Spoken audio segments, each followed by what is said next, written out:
Actually, the problem we're getting now, funnily enough, it may not be the supplies. It's how to distribute. The logistics is a big problem now in Hong Kong.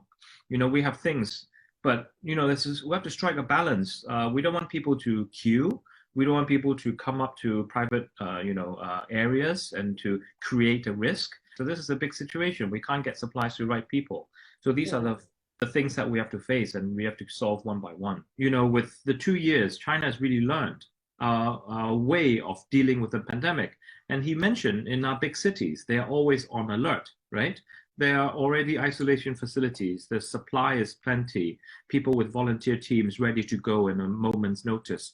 And in Hong Kong, we need to be prepared too. And sad to say, I feel that perhaps we've been too relaxed for the past year. We enjoyed 1 year of COVID-free situation, and in terms of isolation facilities, in terms of building a volunteer team and supplies, maybe we've been too complacent.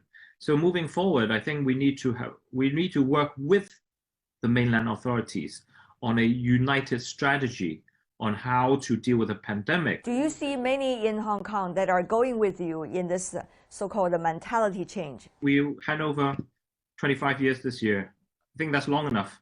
That's 2.5 decades. A lot of things have been done.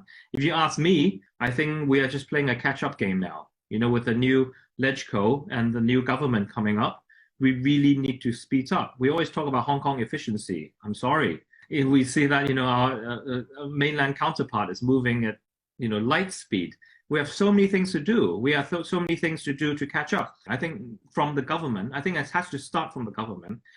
Policymakers, they need to, look at the bigger picture. And if they could persuade the government, I'm sure people of Hong Kong will follow. And we see the benefits. I just don't know, for a young legislative council member like you, how would you be able to push things forward? And if you ask this question, it reminds me of my first year. Because I remember the first year at the closing, Chairperson Wang Yang mentioned we need to deliver our homework. So 委员作业 is what he said. Previously, when you talk about CPPCC, we are mainly talking about suggestions and written, suggestions to the government. But I think it goes far more than that.